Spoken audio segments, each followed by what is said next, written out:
होलिका दहन की कहानी। इस त्योहार का मुख्य संबंध बालक प्रहलाद से है। प्रहलाद था तो विष्णु भक्त, मगर उसने ऐसे परिवार में जन्म लिया था जिसका मुखिया क्रूर और निर्दयी था। प्रहलाद का पिता अर्थात निर्दयी हिरण्यकश्यप अपने आप को भगवान समझता था और प्रजा से भी यही उम्मीद रखता था कि वह भी उसे पूजे और भगवान माने। ऐसा नहीं करने वाले को या तो मार दिया जाता था या कैद खाने में डाल दिया जाता था। जब हिरण्यकश्यप का पुत्र प्रहलाद विष्णु भक्त निकला तो पहले तो उस निर्दयी ने उसे डराया धमकाया और अनेक प्रकार से उस पर दबाव बनाया कि वह विष्णु को छोड़ उसका पूजन करे। मगर प्रहलाद की भगवान विष्णु में अटूट श्रद्धा थी और वह विचलित हुए बिना उन्हीं को पूजता रहा। सारे यत्न करने के बाद भी जब प्रहलाद नहीं माना तो हिरण्यकश्यप ने उसे मार डालने की सोची। इसके लिए उसने अनेक उपाय किए, मगर प्रहलाद की भक्ति अटूट थी। भगवान विष्णु ने प्रहलाद की रक्षा की, वह मरा नहीं।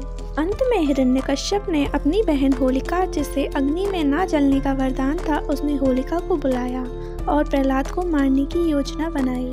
एक दिन निर्दयी राजा ने बहुत सी लकड़ियों का ढेर लगवाया और उसमें आग लगवा दी। जब सारी लकड़ियां तीव्र वेग में जलने लगी तब राजा ने अपनी बहन को आदेश दिया कि वह प्रहलाद को लेकर जलती लकड़ियों के बीच बैठे। होलिका ने वैसा ही किया। वह प्रहलाद को ले जाकर जलती हुई लकड़ियों के बीच बैठ गई। देवयोग और भगवान विष्णु की कृपा से प्रहलाद तो बच गया, परंतु होलिका वरदान प्राप्त होने के बावजूद जलकर भस्म हो गई।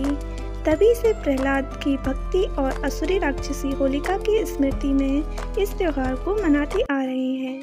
फाल्गुन माह को पूर्णिमा तिथि के दिन होली का उत्सव मनाया जाता है। होली से एक दिन पहले होलिका दहन किया जाता है, जिसे अधिकांश जगहों पर छोटी होली के रूप में मनाया जाता है। इसके अगले दिन रंगों का पर्व होली मनाई जाती है। शास्त्रों के अनुसार होलिका दहन पूर्णिमा तिथि में करना शुभ होता है। प्रदोष काल में होलिका जलाने का विधान है, जिसमें भुट्टे, नारियल, गेहूँ, कच्चे आम, उड़द, मूंग, चावल का उपयोग किया जाता है और होलिका की परिक्रमा की जाती है।